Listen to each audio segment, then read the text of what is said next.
Good morning to all of you. आज़ादी का अमृत महोत्सव हम सभी मना रहे हैं।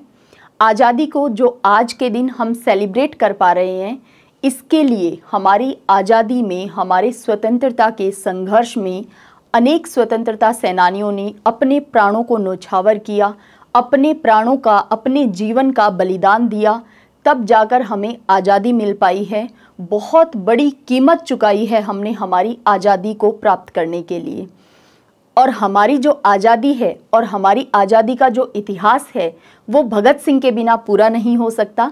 तो आज हम जानेंगे भगत सिंह के जीवन के बारे में, उनके जन्म से लेकर के और उनके प्राणों को न्योछावर करने तक की जर्नी को, उनकी जो ये पूरा जीवन रहा। और उन्होंने बहुत ही कम उम्र में 23 साल कुछ महीने के ही वो थे और उन्होंने फांसी के फंदे को हंसते हंसते स्वीकार कर लिया। तो इनके पूरे जीवन के बारे में आज हम डिटेल से जानेंगे, कौन सी वो घटनाएं थी। और भगत सिंह क्योंकि ऐसे व्यक्तित्व के धनी हैं कि जब भी कभी भगत सिंह का नाम आता है तो आपकी रगों में जो खून दौड़ रहा है, डेफिनेटली उसकी स्पीड कुछ बढ़ जाती है जब नाम आता है भगत सिंह का। तो आज उन्हीं के जीवन के बारे में जानेंगे। इनकी शहादत को नमन है, हर एक उस स्वतंत्रता सेनानी को हमारा नमन है, सत सत नमन है जिन्होंने हमारी आज़ादी के लिए अपना बलिदान दिया, अपने प्राणों को न्योछावर किया। उन सभी को हमारा नमन है। हम जानेंगे आज भगत सिंह के बारे में। देखिए, भगत सिंह का जन्म हुआ था 28 सितंबर 1907 को और ये बंगा गांव में हुआ था। जड़ावाला तहसील थी, लायपुर जिला, पंजाब। वर्तमान में ये स्थान भारत में नहीं है। वर्तमान में बंगा गांव जो है वो पाकिस्तान में आता है। भगत सिंह के पिता थे सरदार किशन सिंह और माता विद्यावती कौर थी। इनके चाचा अजीत सिंह और सोरन सिंह।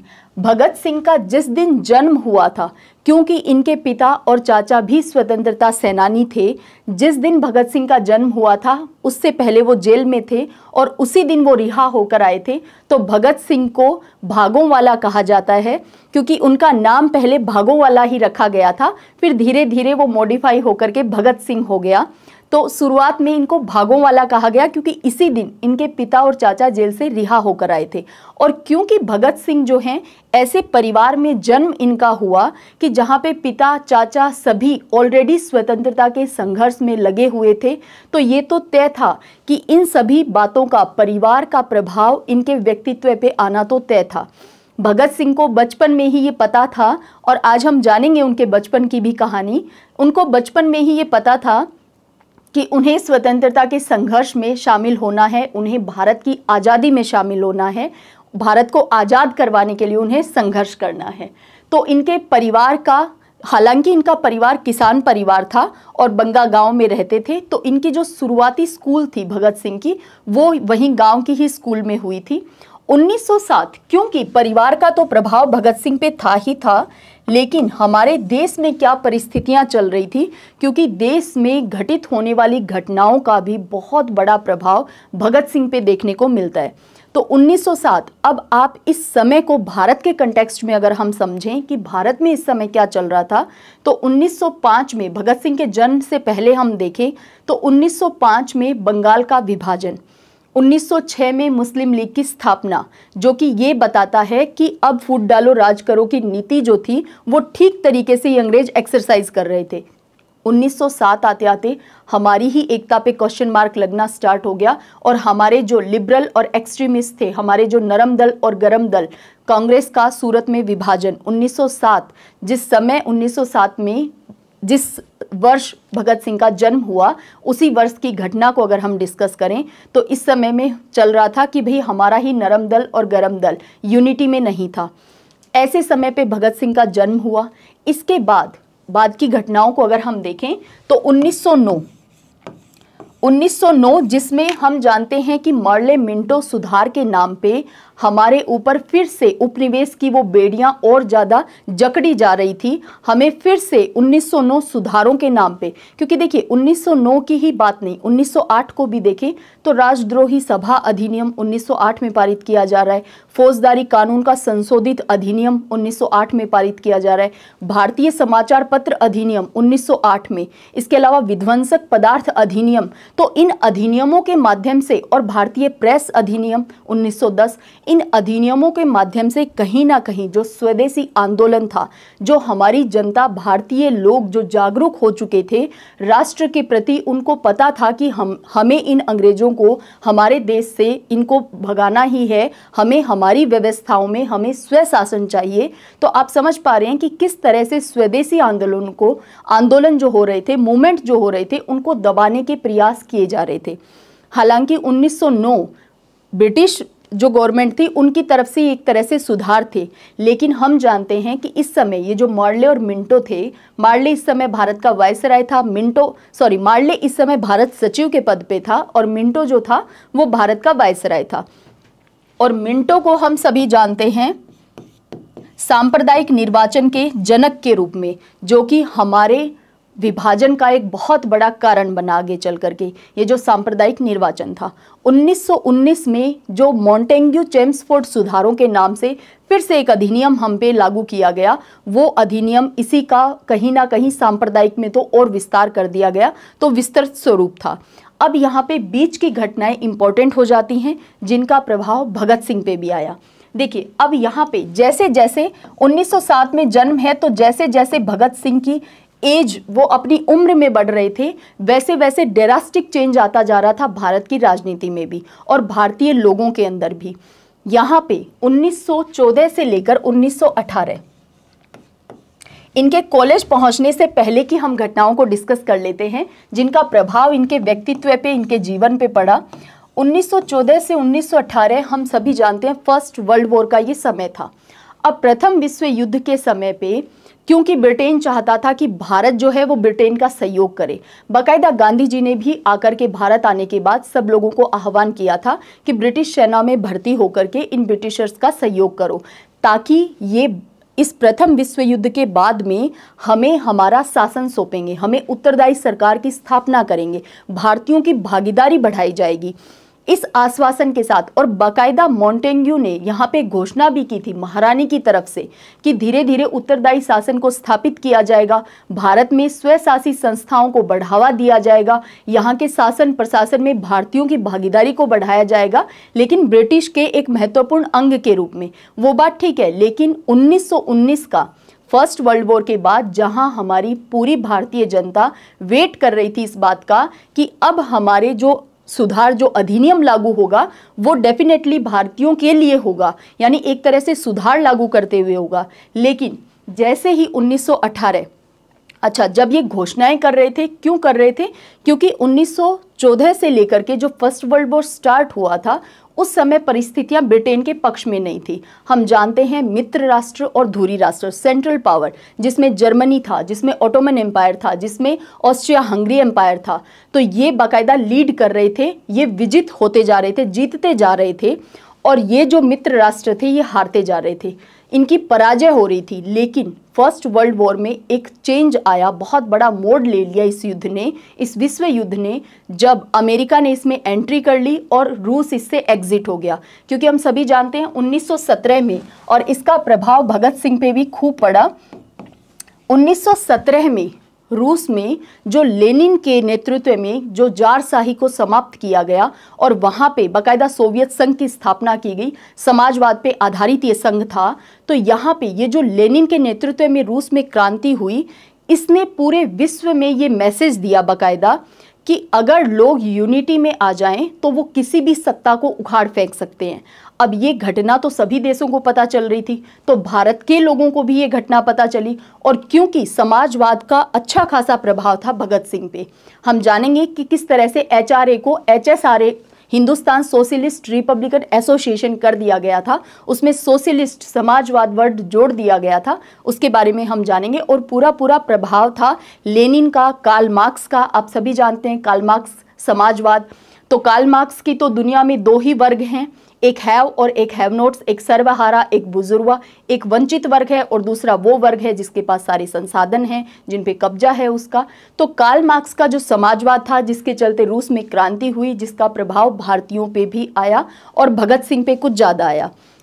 अब यहाँ पे 1914 से 18 स्टार्टिंग में तो ये ब्रिटिशर्स चाह रहे थे कि भारतीय जो हैं वो इनके पक्ष में रहें, तो इन्होंने बड़े बड़े वादे किए। जैसे ही फर्स्ट वर्ल्ड वॉर में ये जीत गए मित्र राष्ट्र, वैसे ही इनकी मंशा स्पष्ट हो गई हमारे भारतीयों के सामने, कांग्रेस के लोगों के सामने। इसके अलावा वर्ल्ड वाइड भी इनकी मंशा स्पष्ट हो गई कि इनके इरादे क्या हैं। जैसे ही फर्स्ट वर्ल्ड वॉर समाप्त हुआ, इन्होंने जीते हारे गए जो राष्ट्र थे उन पे संधियां थोपी और उनको बांटने का काम शुरू कर दिया और उपनिवेशों पे, अपनी कॉलोनियों पे फिर से अपनी पकड़ को मजबूत करना शुरू कर दिया था। अब यहाँ पे फर्स्ट वर्ल्ड वॉर के बाद जहाँ हमने सहयोग के बदले हम भारतीय एक्सपेक्ट कर रहे थे कि ये हमारे लिए कुछ अच्छे सुधार करेंगे, वहीं 1919 का अधिनियम तो लाया ही गया, रोलेट एक्ट को पास किया गया। हम सभी जानते हैं कि जो रोलेट एक्ट था, रोलेट अधिनियम, सिडनी रोलेट की अध्यक्षता में ये गठन किया गया था, इसीलिए हम इसको रोलेट एक्ट कह देते हैं। ये ऐसा कानून था जिसे हमने काले कानून की संज्ञा दी थी। इसमें ना दलील थी, ना वकील था, ना अपील थी, ना दलील, ना वकील, ना अपील, ऐसा ये कानून था। इस कानून के चलते यहाँ पे जो क्रांतिकारी थे उन पे सिकंजा कसने के लिए बाकायदा ये कानून पास किया गया था। अब इस कानून में व्यवस्था ऐसी की गई कि एक विशेष न्यायालय की स्थापना की गई। उस विशेष न्यायालय में उच्च न्यायालय के, हाई कोर्ट के 3 वकील थे। इस विशेष न्यायालय को ये पावर दी गई थी कि ये उस एविडेंस को भी मान्यता दे सकते हैं जिसको विधि के तहत, यानी लॉ के तहत, जिसको मान्यता नहीं दी जा सकती। इसके अलावा इस न्यायालय ने, इस कोर्ट ने क्या किया, प्रांतीय सरकारों को ये पावर दे दी कि वो बिना वारंट के किसी के भी घर की तलाशी ले सकते हैं, किसी को भी गिरफ्तार कर सकते हैं, किसी से भी पूछताछ की जा सकती है। और इस कोर्ट का जो निर्णय था वो अंतिम निर्णय था, उसके आगे कहीं पे आप अपील भी नहीं कर सकते हैं। तो आप समझ सकते हैं कितना कठोर नियम ये लागू किया गया था। यहाँ पे आते आते गांधी जी को लगा कि मैं फर्स्ट वर्ल्ड वॉर में इनका सहयोग कर रहा था अंग्रेजों का, और इन्होंने ऐसी अपमानजनक कानून ये हमारे लिए लेकर आए हैं, तो ये भारतीयों का बहुत बड़ा अपमान है कि आप हमें जो रिटर्न में गिफ्ट कर रहे हैं वो एक अपमानजनक एक एक्ट गिफ्ट कर रहे हैं। तो यहाँ पे गांधी जी में भी आक्रोश था इस रोलेट एक्ट को लेकर के। गांधी जी ने बाकायदा सत्याग्रह शुरू करने का आह्वान किया, देशव्यापी आंदोलन, हड़ताल शुरू की गई, लेकिन कुछ मिसअंडरस्टैंडिंग के चलते आंदोलन, ये सत्याग्रह जो था, ये शुरू होने से पहले ही देश में हिंसा शुरू हो गई। हम बात करें कलकत्ता की, अहमदाबाद की, दिल्ली की, बम्बई की, सब जगह हिंसा फैल गई। और आप जानते हैं कि गांधी जी का सत्य का आग्रह करने का तरीका पूरी तरह से अहिंसात्मक, नॉन वायलेंट था। अब जैसे ही हिंसा स्टार्ट हुई, अब पंजाब में भी हिंसा, तो पंजाब में हालात खराब होने के कारण वहाँ पे गांधी जी ने वहाँ पे जाकर के शांति स्थापित करने की कोशिश की, लेकिन गांधी जी को वहाँ जाने नहीं दिया गया। गांधी जी ने ये सत्याग्रह जो था ये तो वापस ले लिया। अब यहाँ पे पंजाब में क्योंकि जो स्थिति थी वो लगातार बिगड़ती जा रही थी, तो ऐसे में यहाँ पे अतिरिक्त सेना को भी बुलाया गया, मार्शल लॉ लागू कर दिया गया। मैं बात कर रही हूँ अमृतसर और लाहौर की। यहाँ पे लागू कर दिया गया मार्शल लॉ, और मार्शल लॉ में अब यहाँ पे जो धारा 144 लगती है कि 3 से ज़्यादा व्यक्ति एक साथ इकट्ठे नहीं हो सकते, आंदोलन नहीं कर सकते हैं। तो यहाँ पे जो गांव के लोग थे उन तक ये मैसेज पहुँचा नहीं कि भाई अमृतसर में मार्शल लॉ लागू है क्या। अब गांव के लोग वैसाखी के दिन सेलिब्रेट करने के उद्देश्य से शहर की ओर आ गए, और शहर यानी अमृतसर और जलियांवाला बाग में एकत्रित हो गए, और ये दिन था वैसाखी का दिन, और यहाँ पे अमृतसर में लगा हुआ था मार्शल लॉ। ऐसे समय पे जनरल डायर ने जो कुकृत्य किया, इतना घिनौना काम किया जिसके लिए जितनी निंदा की जाए उतनी कम है, क्योंकि ये इतिहास में एक ऐसा कलंक है जिसको चाहकर भी ये ब्रिटिशर्स हटा नहीं पाएंगे। तो आप समझ सकते हैं कि 13 अप्रैल 1919 का वो दिन था जिस दिन अमृतसर में जलियांवाला बाग में वैसाखी के दिन लोग इकट्ठा हुए थे। लोग निहत्थे थे, जिनमें महिलाएं भी थी, बच्चे भी थे, वृद्ध भी थे, हाँ नौजवान भी थे, नवयुवक भी थे, लेकिन ये सभी निहत्थे थे। डायर ने इन सब पे बिना इनको आदेश दिए, बिना इनको वहाँ से जाने का कहे, अंधाधुंध गोलियां चलवा दी, और हजारों लोगों की इसमें मृत्यु हो गई। इससे पूरा देश आहत था, आक्रोशित तो था ही था, आहत बहुत ज़्यादा था। आप समझ सकते हैं दुख कितना बड़ा था उस समय कि रविंद्रनाथ टैगोर ने अपनी नाइटहुड की उपाधि लौटा दी। शंकर राम जो कि वायसराय की कार्यकारिणी परिषद में थे, उन्होंने इस्तीफा दे दिया। यानी हर एक व्यक्ति ने अपनी तरह से शोक को व्यक्त किया। कांग्रेस ने कहा कि डायर पे बाकायदा हम सभी भारतीय चाहते थे कि डायर पे इस बात के लिए एक्शन होना चाहिए, उसे सजा मिलनी चाहिए, जो कृत्य उसने किया है, जो काम उसने किया है उसके लिए सजा होनी चाहिए। लेकिन ऐसा कुछ भी नहीं हुआ। हम सभी जानते हैं कि डायर पे ऐसा कोई सजा का प्रावधान नहीं किया गया था, ना भारत में ना उसके ब्रिटेन जाने के बाद में। बाकायदा उसे आधी पेंशन के नाम पे पैसे मिलते ही रहे थे। खैर वो एक अलग मुद्दा है। हम यहाँ पे जलियांवाला बाग हत्याकांड को क्यों डिस्कस कर रहे हैं? क्योंकि भगत सिंह जो केवल इस समय में 12 वर्ष के थे, 1907 में जन्म हुआ है, 1919 की हम घटना डिस्कस कर रहे हैं, केवल 12 वर्ष के थे और 12 मील पैदल चल करके वो पहुंचे जलियांवाला बाग। देखिए 13 अप्रैल 1919 के कांड के बाद में जो भगत सिंह हैं, जो कि 12 वर्ष के हैं, 12 मील चल करके जलियांवाला बाग पहुंचे और वहां जाकर के अपनी मुट्ठी में वहां की मिट्टी को भरा, एक मुट्ठी भर मिट्टी लेकर आए। तो आप समझ सकते हैं कि इस जलियांवाला बाग हत्याकांड का ये जो इतना बड़ा नरसंहार किया था तो डायर ने, तो इसका प्रभाव हमारे भगत सिंह के जीवन पे बहुत बड़ा पड़ा। अब यहाँ पे ये घटना हम कर रहे हैं 1919 की डिस्कस। इसके बाद में क्योंकि गांधी जी ने, हम सभी जानते हैं कि 1919 ये एक बहुत ऐसा साल था, ऐसा वर्ष था हम भारतीयों के लिए, जो बैक टू बैक बहुत असंतोष भारतीयों में उत्पन्न कर रहा था। ऐसी ऐसी घटनाएं घटित हो रही थी भारत में। 1919 के वर्ष में ही हम जानते हैं कि ये जो जीते गए राष्ट्र थे फर्स्ट वर्ल्ड वॉर में, इन्होंने संधियां, ट्रीटी थोपना स्टार्ट कर दिया था जो हारे गए राष्ट्र थे उन पे, जिनमें हम जानते हैं जर्मनी पे वर्साई की संधि थोपी गई थी। ठीक इसी तरह हमारे लिए यहाँ पे आज की क्लास के लिए इंपॉर्टेंट है जो टर्की पे सेवरे की संधि थोपी गई थी। इस संधि के तहत एक तो टेरिटरी कम होनी थी, दूसरा खलीफा का पद समाप्त होना था। तो भारतीयों में, इवन यहाँ पे जो मुसलमान संप्रदाय है, भारत में ही नहीं पूरे विश्व के मुसलमान जो संप्रदाय समुदाय के जो लोग हैं, उनमें आक्रोश था इस बात को लेकर, क्योंकि उनके धर्म गुरु का पद होता है खलीफा का पद, धार्मिक गुरु हैं उनके। तो यहाँ पे खलीफा पद को बचाए रखने के लिए इन अंग्रेजों से बाकायदा संघर्ष कर रहे थे मुस्लिम समुदाय के लोग। अब ऐसी स्थिति में क्योंकि 1916 से ही धीरे धीरे हिंदू मुस्लिम एकता हमें देखने को मिलता है, लखनऊ समझौता, हिंदू मुस्लिम यूनिटी बढ़ती जा रही थी। गांधी जी ने इस मौके को फिर से भुनाने की कोशिश की कि क्योंकि गांधी जी ये बात समझ पा रहे थे कि अगर हमने यूनिटी शो की तो हम किसी भी सत्ता को उखाड़ फेंक सकते हैं, अहिंसा के रास्ते पे ही चल के इस सत्ता को उखाड़ा जा सकता है। गांधी जी ने बाकायदा ये जो खिलाफत आंदोलन चला था खलीफा के पद को बचाए रखने के लिए, गांधी जी ने खिलाफत आंदोलन को सपोर्ट दिया और नॉन कोऑपरेशन मूवमेंट, असहयोग आंदोलन चलाया। असहयोग आंदोलन खूब जोर शोर से पूरी तरह से हमारे देश में चल रहा था और बहुत सफलतापूर्वक चल रहा था। लेकिन एक चोरा चोरी कांड 5 फरवरी 1922 को होने के बाद, क्योंकि ये हिंसात्मक घटना घटित हो गई, इसके बाद गांधी जी ने असहयोग आंदोलन को वापस ले लिया। अब इस समय तक भगत सिंह ने ये रास्ता तय नहीं किया था कि उन्हें अहिंसा के रास्ते पे चलना है, वो गांधी जी को पूरी तरह से सपोर्ट कर रहे हैं या फिर वो क्रांतिकारियों को सपोर्ट कर रहे हैं। यहाँ तक आते आते जैसे ही असहयोग आंदोलन, क्योंकि इसमें बाकायदा पार्टिसिपेट कर रहे थे भगत सिंह असहयोग आंदोलन में, नॉन कोऑपरेशन मूवमेंट में, अब जैसे ही ये आंदोलन वापस लिया गया तो कांग्रेस के उस समय के जो नेता थे वो भी नाराज हुए, हमारे राष्ट्रवादी नाराज हुए, हमारे सभी लोग भारतीय नाराज थे और निराश थे, नाराज से भी ज्यादा निराश थे, हताश थे कि इतने सफल आंदोलन को गांधी जी ने बीच में रोक दिया। चोरा चोरी घटना के नाते ऐसा गांधी जी को नहीं करना चाहिए था, ये मत था सभी का। और भगत सिंह को भी ऐसा ही लग रहा था कि जब आंदोलन बिल्कुल ठीक तरीके से चल रहा था तो उसे रोकना नहीं चाहिए था। यहाँ पे भगत सिंह भी हताश हुए, निराश हुए और यहाँ पे उन्होंने डिसाइड कर लिया, ये उनके लिए एक इम्पॉर्टेंट मोमेंट था। यहाँ पे इस मोमेंट, इस आंदोलन के बाद उन्होंने निश्चय कर लिया कि अब सशस्त्र क्रांति के रास्ते पे चल करके ही स्वतंत्रता को प्राप्त किया जाएगा। तो ये यहाँ से टर्निंग फेज था भगत सिंह के लिए। 1922 की हम घटना डिस्कस कर रहे हैं। 1923 उन्होंने लाहौर में जाकर के कॉलेज में एडमिशन लिया, लेकिन अपनी पढ़ाई जो डिग्री थी वो पूरी नहीं की थी और आज़ादी के संघर्ष में बहुत सक्रिय तौर पे जुड़ गए थे।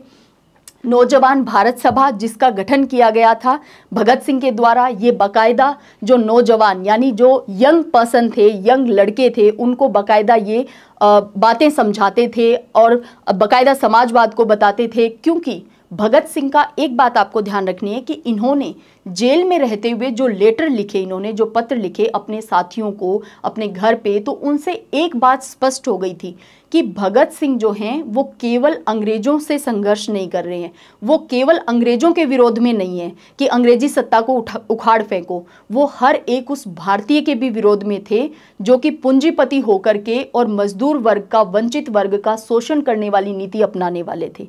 यानी पूंजीपति जो मजदूरों का शोषण करते थे उनके खिलाफ भी भगत सिंह थे। तो केवल ब्रिटिश हुकूमत के खिलाफ नहीं थे, इनका संघर्ष केवल ब्रिटिश हुकूमत के खिलाफ नहीं था। जो समाजवाद इन्होंने अपनाया वो समाजवाद इनकी विचारधारा से, इनके लेटर्स से जो इन्होंने लिखे उनसे झलकता भी है।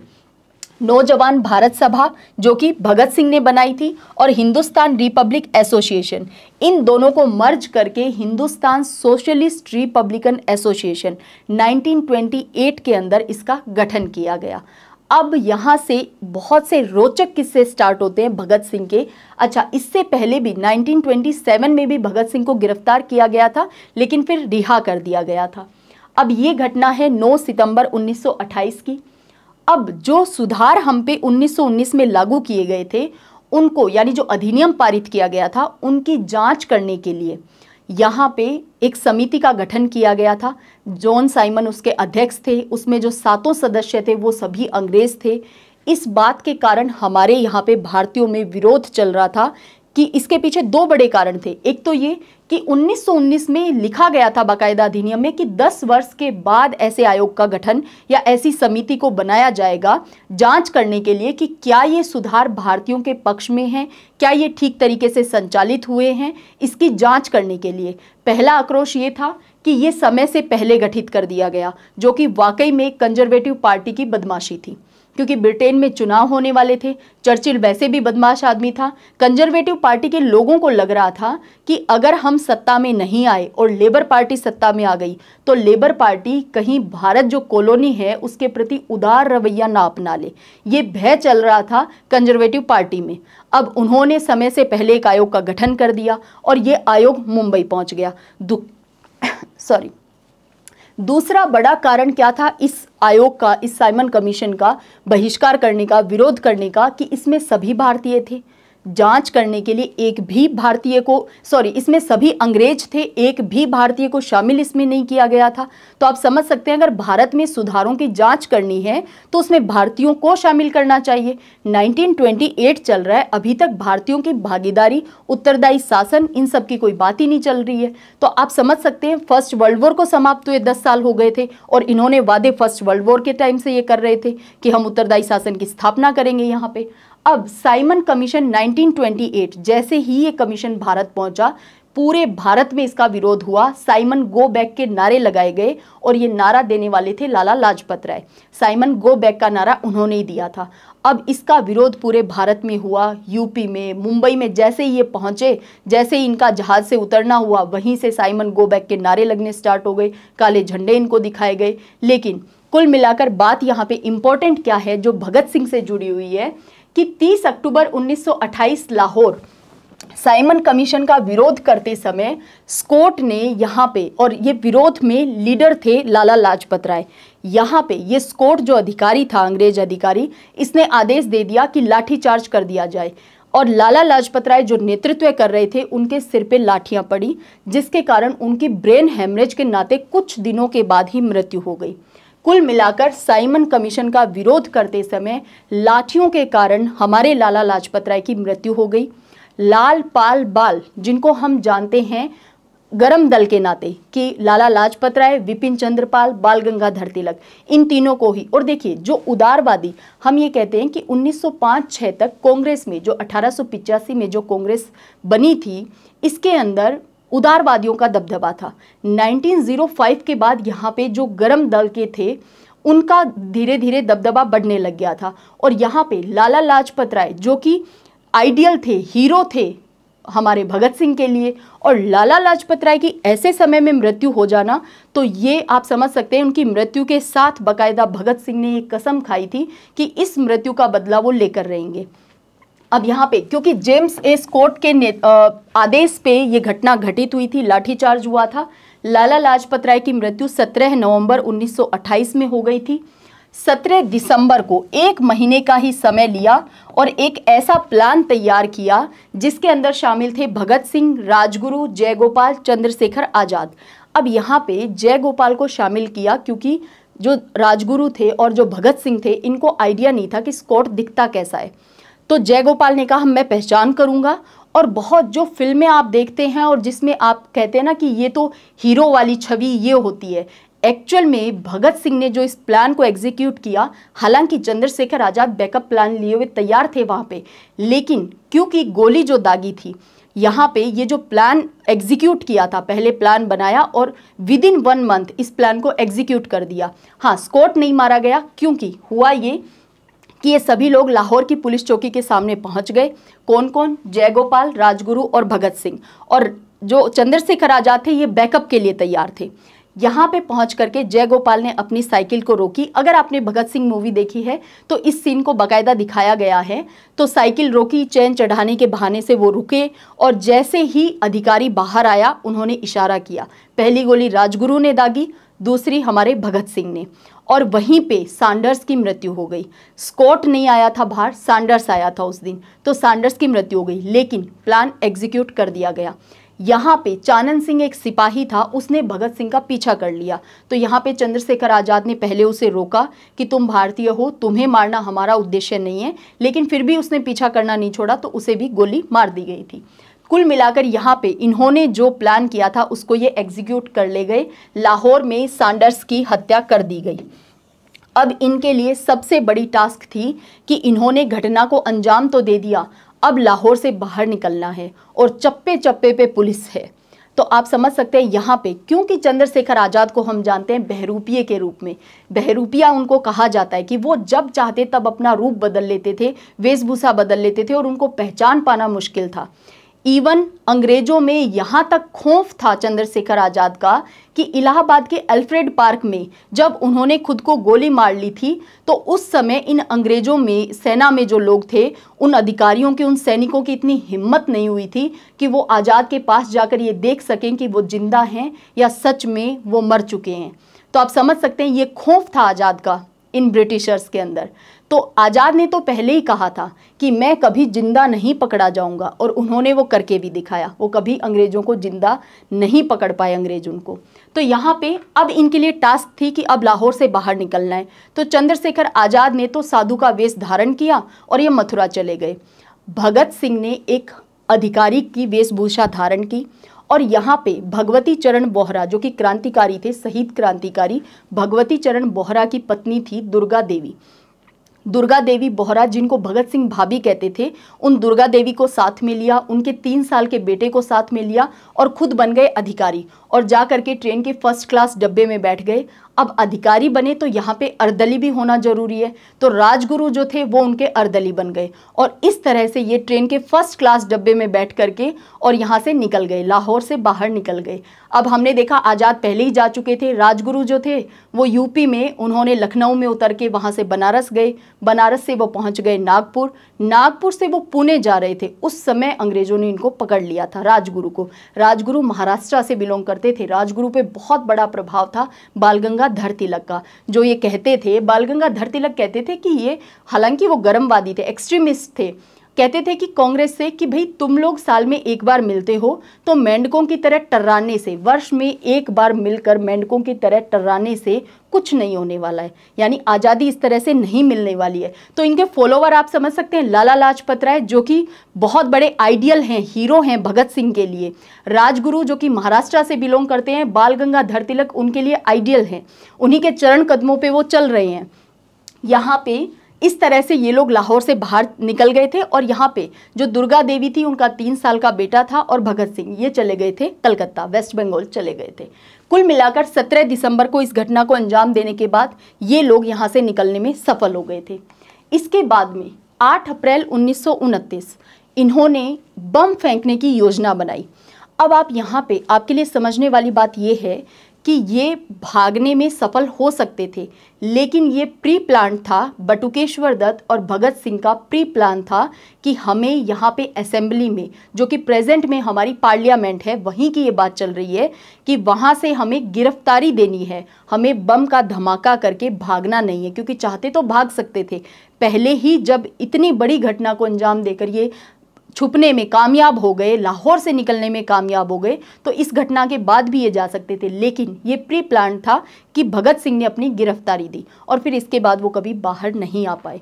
तो देखिए 8 अप्रैल 1929 केंद्रीय असेंबली दिल्ली, इसमें 2 बिल पे बाकायदा यहाँ पे चर्चा चल रही थी। एक बिल था ट्रेड डिस्प्यूट बिल, तो ये बिल था कि भाई जो हमारे मजदूर हैं उनको हड़ताल करने का अधिकार नहीं है, और ये बिल पास भी हो चुका था। दूसरा बिल था पब्लिक सेफ्टी बिल, इसमें यह था कि संदिग्ध के आधार पे भी किसी को भी गिरफ्तार किया जा सकता है, कारावास में डाला जा सकता है। दोनों ही बिल हमारे भारतीयों के कंप्लीटली अगेंस्ट थे। आप समझ पा रहे हैं, जिन मूल अधिकारों को आज हम एक्सरसाइज कर रहे हैं इस आज़ाद भारत में, वहाँ पे हमारे मूल कर्तव्य भी हैं, और उन मूल कर्तव्यों के चलते ही हम हमारे उन स्वतंत्रता सेनानियों के बारे में, उनकी घटनाओं, उनकी जीवनी के बारे में पढ़ रहे हैं।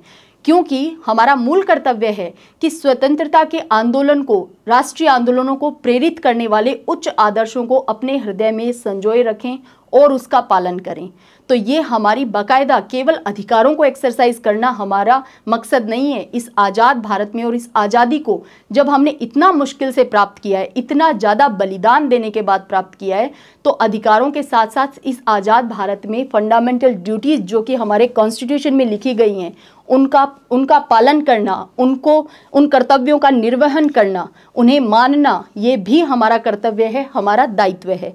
तो हमारे आज़ादी में, संघर्ष में जो हमारे स्वतंत्रता सेनानी थे, उनके बारे में हमें पता होना ही चाहिए। और देखिए, हमारे गवर्नमेंट ने, हमारे सिस्टम ने चाहे भगत सिंह को उतना मान सम्मान जिसके वो वाकई में हकदार थे उतना दिया या नहीं दिया, इससे फ़र्क नहीं पड़ता कि वो नोटों पे उनकी फ़ोटो छपी या नहीं छपी, लेकिन एक्चुअल हीरो हैं भगत सिंह। जैसे ही इनका नाम आता है, आपको पता है, आपका भावनात्मक लगाव है भगत सिंह से, ये हमारे दिलों में, हमारे मन मस्तिष्क में समाते हैं भगत सिंह। जैसे ही नाम आता है आपके रोंगटे खड़े हो जाते हैं, और ये सच्चाई है। तो यहाँ पे जो कुर्बानी इन्होंने दी है, आप समझ सकते हैं कि उस कुर्बानी की आज भी हमारे दिलों में, हमारे मस्तिष्क में किस तरह की वैल्यू है। आप समझ सकते हैं इस बात को। तो कुर्बानियाँ जो देश के लिए दी गई हैं, उन्हें हम जाया नहीं कर सकते हैं। तो देखिए, यहाँ पे ट्रेड डिस्प्यूट बिल और पब्लिक सेफ्टी बिल, ये दोनों इस पे चर्चा हो रही थी। और देखिए, अगर इनका यहाँ पे इस असेंबली में अगर इनका हत्या करने का या किसी को मारने का इंटेंशन होता, तो यहाँ पे जिस साइमन कमीशन के कारण, और जो जॉन साइमन अध्यक्ष था साइमन कमीशन का, उसकी हत्या करने का अच्छा मौका था, वो यहीं पे था, इसी असेंबली में। लेकिन हत्या करना, खून खराबा करना इनका उद्देश्य नहीं था। जिस साइमन के कारण लाला लाजपत राय की मृत्यु हुई थी, जिसका विरोध करते हुए, तो वो जॉन साइमन इसी असेंबली में मौजूद था। लेकिन हत्या करना या खून खराबा करना इनके प्लान में ही नहीं था इस दिन। तो यहाँ पे इन्होंने बाकायदा इस बात का ऐलान किया कि हमने बम जो फोड़ा है, बाकायदा इन्होंने 11 बजे असेंबली में पहुँच गए थे, 12 बजे तक वेट किया, खाली जगहों पे जहाँ पे केवल कुर्सियाँ थी वहां पे जाकर के बम को फेंका गया था, ताकि इंटेंशन क्या था, बहरों को सुनाने के लिए जोरदार धमाके की जरूरत होती है। तो इस उद्देश्य से, और बाकायदा गिरफ्तारी करवाना भी पर्पस था, उद्देश्य था, ये इनके प्लान में शामिल था। क्योंकि चाहते तो भाग सकते थे लेकिन नहीं भागे। यहाँ पे जॉन साइमन भी इस असेंबली में इस दिन मौजूद थे, मोतीलाल नेहरू भी, भारतीय भी मौजूद थे, केलकर मौजूद थे, जिन्ना मौजूद थे। तो यहाँ पे इंटेंशन क्या था वो आपको क्लियर होना चाहिए इस केंद्रीय असेंबली में। जैसे ही इन्होंने बम फेंका, आराम से वहाँ पे रुके, बाकायदा पर्चे फेंके इन लोगों ने, और इनकलाब जिंदाबाद, साम्राज्यवाद मुर्दाबाद के नारे यहाँ पे लगाए गए थे। इसके बाद पुलिस ने आकर के इन दोनों को, बटुकेश्वर दत्त को और भगत सिंह को, दोनों को गिरफ्तार कर लिया, और फिर इन पे चला केस। इस केस में ये जो बम फेंका गया है, लगभग 2 वर्ष तक जेल में रहे थे भगत सिंह। इस बम वाले कांड में तो भगत सिंह और बटुकेश्वर दत्त दोनों को ही आजीवन कारावास की सजा सुनाई गई थी। लेकिन जिस दिन इस मामले का निर्णय आया, 12 जून का वो वक्त था, 12 जून 1929 को, 1929 को इस केस का निर्णय सुनाया गया और भगत सिंह को और बटुकेश्वर दत्त को आजीवन कारावास की सजा दी गई और बाकायदा इनको जो मियां वाली जेल थी, जिसको प्रेजेंट में कोट लखपत जेल कहते हैं, जिसमें सरबजीत सिंह को भी रखा गया था, जिसको पाकिस्तान भारत का जासूस के रूप में कह रहा था, तो सरबजीत सिंह को भी इसी कोट लखपत जेल में, आज के समय पे लाहौर की ये सामान्य सड़क पे उपस्थित जेल है। लेकिन आप समझ सकते हैं कि उस समय में जो 14 नंबर कोठरी थी ना भगत सिंह की, जिसका फर्श भी कंप्लीट नहीं था, इस तरह के अमानवीय परिस्थितियों में, अमानवीय स्थानों पे, जहाँ पे किसी मनुष्य को रहना मुश्किल हो, ऐसे स्थानों पे हमारे राजनीतिक कैदियों को रखा जाता था। भारत की आज़ादी के लिए संघर्ष करने वाले हमारे स्वतंत्रता सेनानियों को रखा जाता था। तो यहाँ पे बाकायदा इनको जेल में फिर शिफ्ट कर दिया गया था, लाहौर में ही मियाँ वाली जेल में। यहाँ पे 12 जून को तो आजीवन कारावास, लेकिन पुलिस को तुरंत भनक लग गई इस बात की कि जिस बंदूक से सैंडर्स की हत्या की गई है वो भगत सिंह की है। तो इस बात के नाते यहाँ पे भगत सिंह, सुखदेव और राजगुरु, इन पे मुकदमा चला और फिर इनको फांसी की सजा सुनाई गई थी। 2 वर्ष तक जेल में रहे। जैसे ही ये जेल में गए तो इन्होंने कहा कि मैं राजनीतिक कैदियों की तरह मेरे साथ व्यवहार, यानी हम सभी के साथ व्यवहार किया जाए और हमारे पढ़ने के लिए अखबार और किताबों का प्रबंध किया जाए। लेकिन आप समझ सकते हैं इन ब्रिटिशर्स से मानवीय व्यवहार की अपेक्षा करना, कि ये ह्यूमैनिटी, इनमें मानवता है, ऐसी अपेक्षा करना ही बेवकूफ़ी था। इस मांग को ठुकरा दिया गया कि नहीं मानी जाएगी। इसके बाद इन्होंने शुरू की भूख हड़ताल, जेल में रहते हुए भूख हड़ताल शुरू की, जो लगभग 112 दिनों तक चली थी, जिसमें 64वें दिन, 64 दिनों तक भूख हड़ताल के बाद जतिन दास, जिनको यतीन्द्रनाथ दास या जतीन्द्रनाथ दास भी कहा जाता है, इनकी मृत्यु हो गई थी। 13 सितंबर को इनकी मृत्यु हो गई थी, लेकिन फिर भी भूख हड़ताल चलती रही। कुल मिलाकर यहाँ पर सुखदेव, राजगुरु और भगत सिंह, इन तीनों को फांसी की सजा दी गई। अच्छा, एक बार जब जेल में से ये लोग जा रहे थे, कोठरियों के सामने से जिस रास्ते से जा रहे थे, तो वहाँ पे पंजाब के कांग्रेसी नेता भीमसेन सच्चर, वो भी जेल में थे। तो उन्होंने आवाज़ लगाकर बाकायदा पूछा भगत सिंह से कि इस मामले में आपने और आपके साथियों ने, ये जो लाहौर षड्यंत्र था, इसमें आप लोगों ने अपनी अपील क्यों नहीं रखी, या फिर आप लोगों ने ठीक तरीके से मुकदमा क्यों नहीं लड़ा। तो इस पे बाकायदा भगत सिंह ने कहा कि भी पक्ष क्यों नहीं रखा। इसका उत्तर दे रहे थे भगत सिंह कि इनकलाबियों को मरना ही होता है, उनके मरने से ही उनका अभियान मजबूत होता है, अदालतों में अपील करने से नहीं। तो इनका जो मकसद था वो बिल्कुल तय था। तो भगत सिंह ने जिस निर्भीकता से, जितने निडर होकर के, इन तीनों ने ही, इवन राजगुरु ने, सुखदेव ने और भगत सिंह ने, जिस निडरता से इन्होंने फांसी के फंदे को गले लगाया था, उसको देखकर एक अंग्रेज अधिकारी बिल्कुल स्तब्ध रह गया था। वो उसे इतना बड़ा शौक लगा था कि जब उस अधिकारी को कहा गया कि मृतकों की पहचान करो, क्योंकि कुछ फॉर्मेलिटी होती हैं फांसी देने के बाद की, तो पहचान करने के लिए कहा गया, वो एकदम शौक में खड़ा था। फिर उसे वहीं पे उस अंग्रेज अधिकारी को डिसमिस किया और एक जूनियर अधिकारी को लाया गया और उसने फिर जाकर के इनकी पहचान की थी।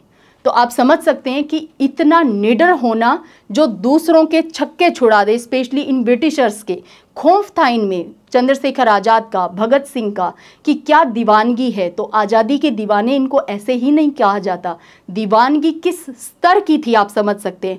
भाई पाकिस्तान में जहाँ पे इनका घर, इनका गांव था बंगा, उसको भी बदल करके भगतपुर कर दिया गया है। जिस स्कूल में ये पढ़ते थे उसका नाम भी भगत सिंह के नाम पे रख दिया गया है। आप समझ सकते हैं कि पाकिस्तान के लोग भी भगत सिंह का मान सम्मान करते हैं। उस गांव के, बंगा गांव के लोग कहते हैं भगत सिंह हमारा भी बेटा था। तो बाउंड्री जो है वो हमारे, इस भगत सिंह हीरो जो हमारे हैं, इनके लिए सीमाएं भी बंधन नहीं है। इनकी जो दीवानगी है उसके लिए सीमाएं बंधन नहीं है। तो ये बहुत गजब की बात है ना कि पाकिस्तान के एक शायर ने कहा है, आज़ादी ए इंसा के वहाँ फूल खिलेंगे, भगत सिंह जिस जगह पे तेरा खून गिरा है।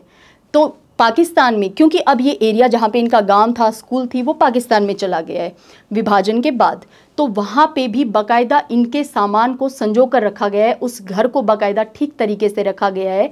और ठीक इसी तरह से जिस दिन इनको फांसी दी जानी थी उससे 12 घंटे पहले इनको फांसी दी गई। उस समय पे जो बरकत सिंह नाई था जेल का, उसने फुसफुसाते हुए लगभग सभी कोठरियों में कैदियों को बता दिया कि इनको फांसी होने वाली है। तो ऐसे में जो बाकी के कैदी थे उन्होंने बरकत सिंह से कहा कि जा करके तुम भगत सिंह की कोई भी जो काम में ली गई चीज़ें हैं उनको उठाकर ले आओ। तो बरकत सिंह इनकी कोठरी नंबर 14 में गया और एक पेन और एक कंघा लेकर आया। फिर कैदियों ने बाकायदा उस बात के लिए ड्रॉ निकाला कि ये किसे मिलेगा, क्योंकि ये कैदी चाहते थे, ये जो हमारे स्वतंत्रता सेनानी थे, ये चाहते थे कि आने वाली पीढ़ियों को, भावी पीढ़ियों को ये बताया जा सके कि किसी समय हम भी भगत सिंह के साथ रहे थे जेल के अंदर, हम भी उन्हीं के समान कैदी थे। तो आप समझ सकते हैं अब यहाँ पे क्योंकि फांसी की सज़ा दे दी गई थी, बहुत कोशिश की गई थी बाकायदा वकीलों के द्वारा भी, नेहरू ने भी की थी, सुभाष चंद्र बोस ने भी कोशिश की थी कि इनको फांसी की सज़ा ना मिले, पंडित मदन मोहन मालवीय ने भी की थी, इवन जो वायसराय था उससे भी गुजारिश की गई थी, क्योंकि उसके पास जैसे हमारे प्रेजेंट में प्रेसिडेंट के पास पावर होती है कि वो फांसी की सज़ा को क्षमा कर सकते हैं, पार्डन कर सकते हैं, ठीक उसी तरह से उस समय वायसराय के पास ये पावर थी, लेकिन वायसराय ने नहीं उसका यूज़ किया। और आखिर भगत सिंह की फांसी का दिन जो कि था 24 मार्च 1931 की सुबह 7 बजे इनको फांसी की सज़ा होनी थी। भगत सिंह को भी पता था, उन्होंने बाकायदा एक सफाई कर्मचारी बेबे से कहा था कि फांसी से एक दिन पहले तुम मुझे घर का खाना खिलाना, लेकिन ऐसा संभव ही नहीं हो पाया क्योंकि इनकी फांसी का जो समय तय था उससे 12 घंटे पहले ही इन अंग्रेजों ने इनको फांसी दे दी। 23 मार्च शाम को हम इसे देख ही लेते हैं। देखिए, सुखदेव राजगुरु भगत सिंह 23 मार्च 1931 को शाम को 7:30 बजे ही इनको फांसी दे दी गई थी। इनको फांसी देने से पहले इनके जो वकील थे प्राणनाथ मेहता, उनको बाकायदा भगत सिंह से वो जाकर के मिलकर आए थे, उन्हें परमिशन थी। भगत सिंह से जब वो मिलने गए तो भगत सिंह ने जाते ही प्राणनाथ मेहता जो थे, वकील थे भगत सिंह के, राजगुरु के, सुखदेव के, उनसे जाते ही बाकायदा पूछा कि क्या मेरे लिए लेनिन की किताब लाए हो। तो जैसे ही मेहता ने कहा कि हाँ लाया हूँ, तुरंत भगत सिंह ने लेकर के उसे पढ़ना शुरू कर दिया। उसके बाद मेहता ने बाकायदा ये पूछा भगत सिंह से कि क्या आप देश के नाम कोई संदेश देना चाहते हो। तो इस बात पे उन्होंने कहा कि केवल 2 संदेश, और अपनी नज़रें तक नहीं उठाई, लगातार पढ़ रहे थे लेनिन की किताब को। तो नज़रें ना उठाते हुए उन्होंने कहा 2 संदेश, केवल 2 संदेश, साम्राज्यवाद मुर्दाबाद, इंकलाब जिंदाबाद। जिस नारे को लगाते हुए वो पकड़े गए थे, उन्होंने अपनी गिरफ्तारी दी थी, वही 2 संदेश देश के नाम। और उन्होंने कहा कि नेहरू को और इसके अलावा सुभाष चंद्र बोस को मेरा धन्यवाद देना कि उन्होंने मेरे केस में इतनी गहरी रुचि ली थी। तो यहाँ पे आप समझ सकते हैं कि किस तरह के भाव इन तीनों के चल रहे थे।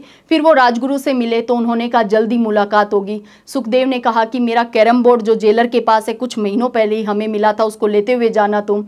तो आप समझ सकते हैं कि कोई खौफ नहीं, कोई डर नहीं, कोई भय नहीं, बिल्कुल निडर होकर के। और क्योंकि इनका मकसद ही था, क्योंकि पहले ही भगत सिंह तो कह ही चुके थे कि इनकलाबियों को मरना ही होता है और उनके मरने से ही उनका अभियान मजबूत होता है। तो उनकी जो शहादत थी, वो जो शहीद होने जा रहे थे इस देश के लिए, अपने प्राण न्यौछावर करने जा रहे थे, वो जान रहे थे इस बात को कि भारत में जो लोग प्रेजेंट में मौजूद हैं, जो आने वाली पीढ़ियां हैं, उनमें वो आक्रोश, वो रोष पैदा कर देंगे। उनकी जो मृत्यु है, उनकी जो फांसी की सज़ा है, ये उनमें वो भाव जागृत कर देगी कि वो ब्रिटिश सत्ता को उखाड़ फेंकेंगे। तो ये भाव उनके पहले से तय थे। हालांकि उन्होंने अपनी फांसी से पहले बाकायदा गवर्नर को, पंजाब के गवर्नर को एक चिट्ठी लिखी थी और ये कहा था कि मेरे साथ में युद्ध बंदियों जैसा व्यवहार किया जाए और मुझे फांसी की सज़ा नहीं, मुझे गोली से उड़ाया जाए, यानी मुझे गोली मार दी जाए। लेकिन ऐसा नहीं किया गया, दीन को फांसी गई थी। मसीह जो जल्लाद था उसको शाहदरा से बुलाया गया था, 12 घंटे पहले फांसी दी गई थी। हाँ, एक बार भगत सिंह ने ये बात जरूर स्वीकार की थी, अपने साथियों को एक लेटर लिखा था जिसमें उन्होंने कहा था कि जीने की इच्छा मुझ में भी है, लेकिन मेरे दिल में कभी भी फांसी की सज़ा को टालने का लालच या फांसी की सज़ा से बचने का लालच मेरे दिल में कभी भी नहीं आया। मुझे बेसब्री से इंतजार है उस अंतिम परीक्षा की घड़ी का, उस घड़ी का जब अंतिम परीक्षा है। तो आप समझ सकते हैं कि कैसा जुनून था आज़ादी के लिए, कैसी दीवानगी थी। तो यहाँ पे इनको फिर ले जाया गया। तो भगत सिंह ने कहा ठहरिए, पहले क्रांतिकारी एक दूसरे से मिल तो लें। इसके बाद इन्होंने एक दूसरे के हाथों में हाथ डाला, कहा ठीक है अब चलो, और बाकायदा गीत गुनगुनाया, मेरा रंग दे बसंती चोला, जो कि आप बहुत बेहतर तरीके से जानते होंगे इस गाने को, बहुत ही खूबसूरत सॉन्ग है। तो मेरा रंग दे बसंती चोला बाकायदा इन्होंने ये गुनगुनाया। और इसके बाद ये तीनों गए, वहाँ पे इनसे पूछा गया कि पहले फांसी के लिए कौन आना चाहता है। उससे पहले इनके वार्डन थे चतर सिंह, उन्होंने जाकर के भगत सिंह के कान में कहा कि तुम वाहे गुरु को याद कर लो। तो भगत सिंह ने कहा कि पूरे जीवन मैंने ईश्वर को याद नहीं किया और कई बार मैंने गरीबों के क्लेश के चलते ईश्वर को कोसा भी है।